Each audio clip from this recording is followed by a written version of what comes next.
Welcome to the Real News Network. I'm Kim Brown in Baltimore. On November 8, 2016, millions of Americans cast their ballots in the U.S. presidential election. But unbeknownst to them, most of them anyway, vote stripping and vote flipping on a massive scale and throughout the country would ultimately result in the prearranged selection of Donald Trump. This is the argument that is made in the recently published articles entitled, "Did the GOP Strip and Flip the 2016 Selection?"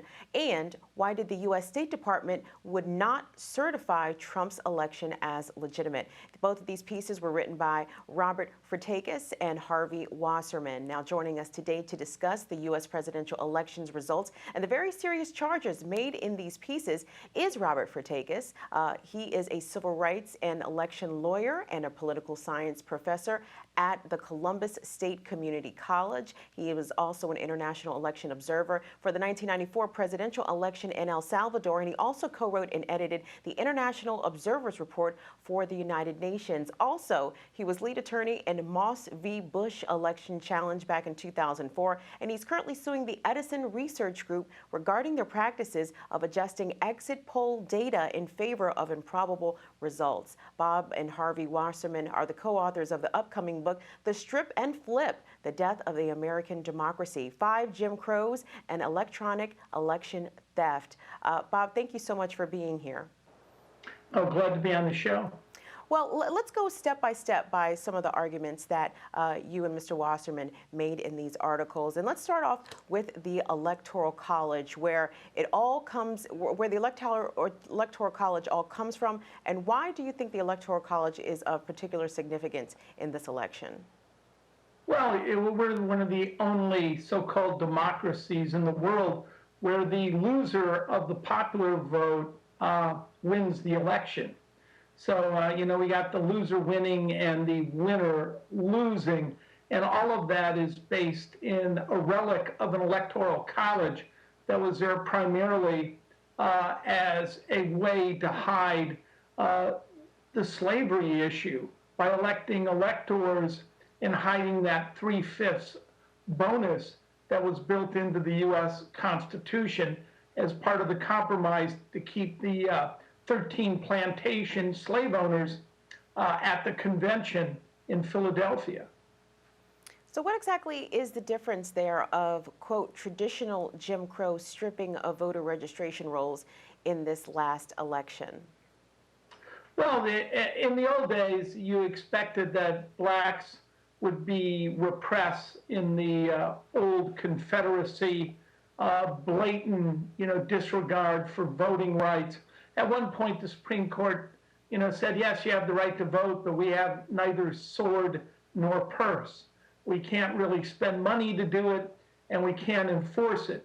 The new Jim Crow is high-tech Jim Crow, which really strips people ahead of time based on their race and ethnicity and because they're poor. We live in a world of meta and mega data, and they've targeted minorities, particularly black people and Hispanics, because they vote overwhelmingly Democratic. So Bob, who designs and owns the computers and the computer software that were used in this presidential election? And tell us why this is important. Well, they're private, partisan, for-profit corporations that count the vote with proprietary secret software. That's one-stop shopping. If you look at SOE, Citel, which is a foreign company from Barcelona, Spain, which bought up SOE out of Tampa, they do everything as a company, right? They take care of your voter database. They do the poll books. They do the programming for the machines. They do the central tabulators, and they do the election night reporting. And they have interlocking directorships with the security industrial complex, with Booz Allen Hamilton, with the Carlyle Group.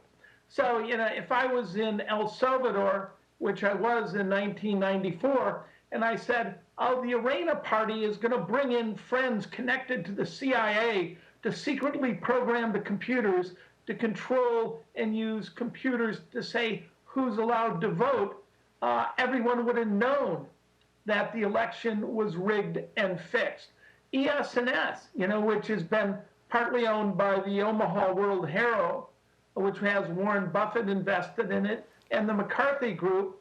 I mean, you've got this incredibly wealthy man worth nearly $1 billion out of Omaha, Mr. McCarthy, who owns a company that secretly counts 60% or so of all the votes in the U.S. And if you trace these companies back, originally many of them were involved with the U.S. government in rigging elections in the third world. So why do we even see the use of computers in the U.S. in the first place, and as it relates to elections? So does every country do this by any chance? Are we the only industrialized democracy that utilizes computers for our elections? We're one of of very few. I mean, in Ireland, they went to the computer voting machines and they got rid of it. They tried in Leamington, Ontario, to do online voting, but the votes were so improbable, they got rid of it. Most of the major democracies, of course, vote on paper. In England, you vote with pencil and paper. But our system, because of tremendous pressure for speed and for the massive mainstream for-profit media to report, wants these quick results. So we favor getting results out over being accurate in our voting. I mean, we have non-transparent elections. U.S. elections do not meet any minimum standard of transparency by involving these private companies, these partisan companies, with their secret software.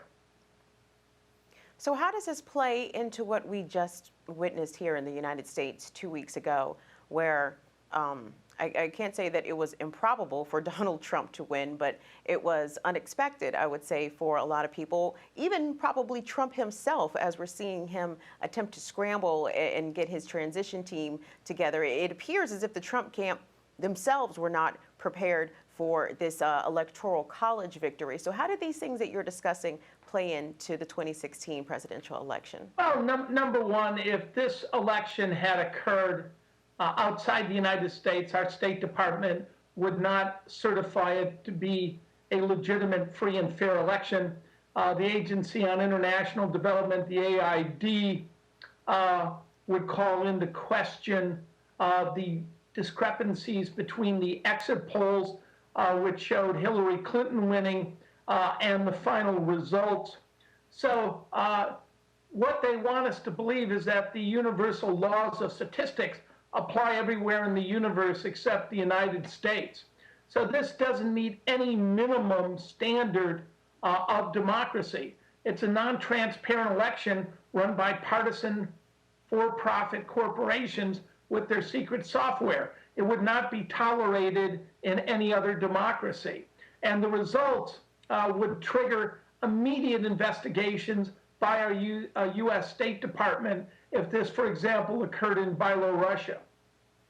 Well, speaking of Russia, there has been a lot of talk, not only from the intelligence community, but from a lot of media types about the involvement of the Russian government, whether or not the Kremlin was taking concerted efforts to somehow influence the outcome of the American elections.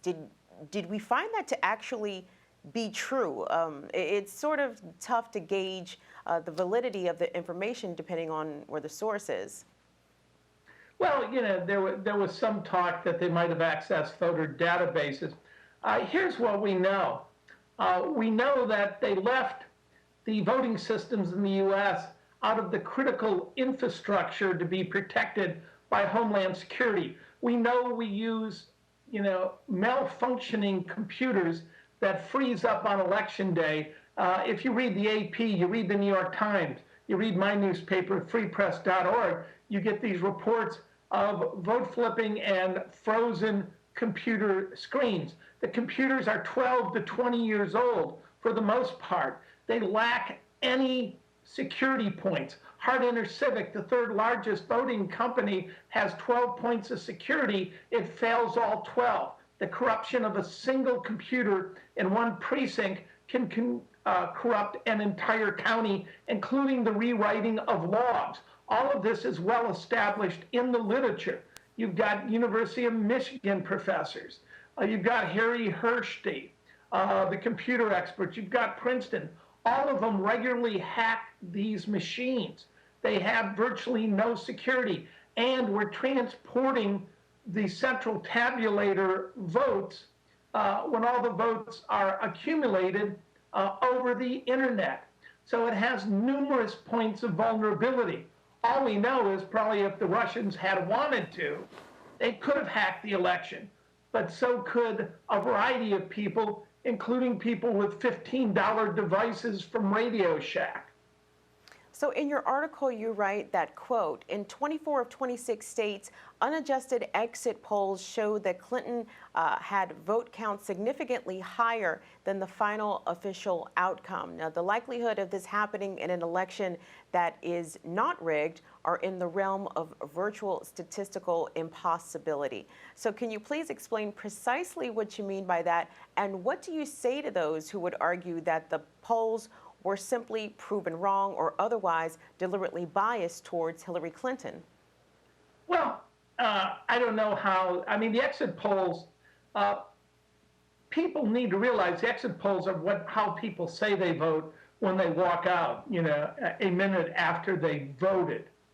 There's no real evidence that people lie to pollsters because you'd have to stop and take a long survey. There is, you know, usually if people don't want to talk to you, the reluctant responders, they walk by you. So these are people that have just voted, usually proud of their vote.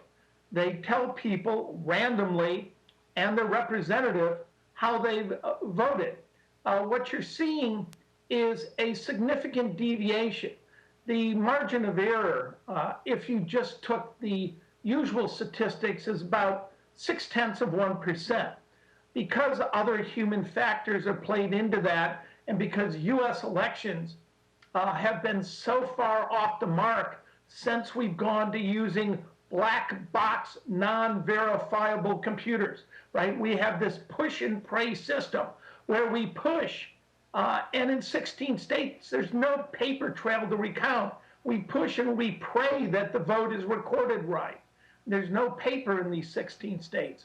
80% of Pennsylvania, you can't really recount it because they're using DREs, direct recording electronics.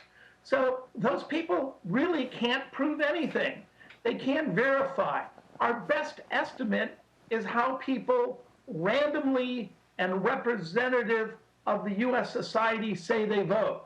They said Hillary Clinton won by 4 percentage points in Wisconsin. They said it was neck and neck in Ohio. Instead, Trump wins by 8.5% of the vote.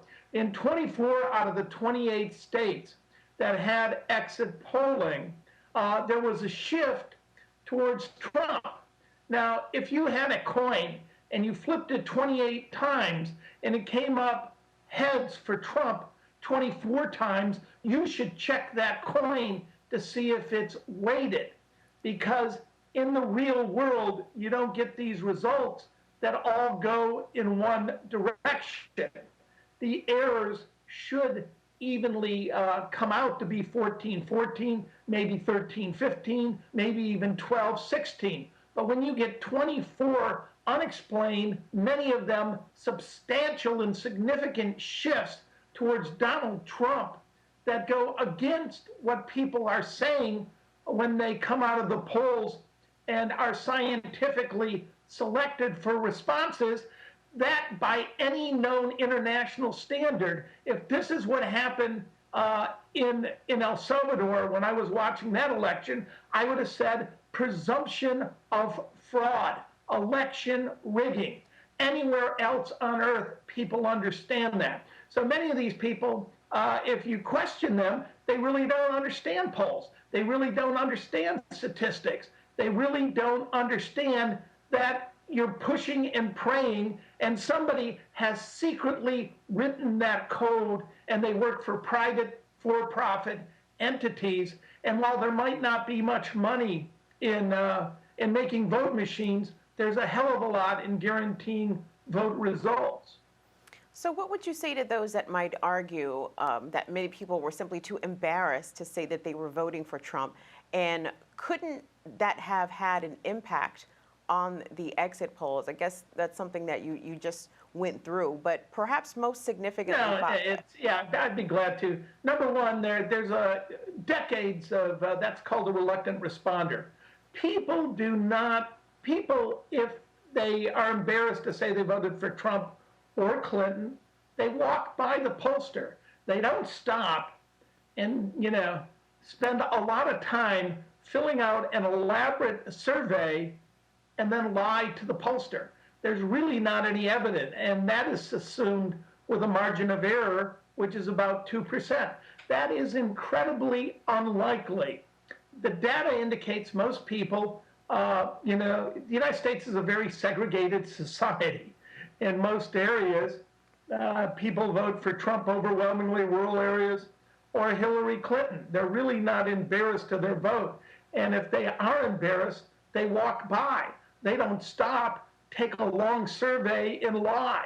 So it's a convenient way to dismiss that exit polls are the international gold standard used everywhere on earth and by our own State Department and the Agency on International Development to signal voter fraud.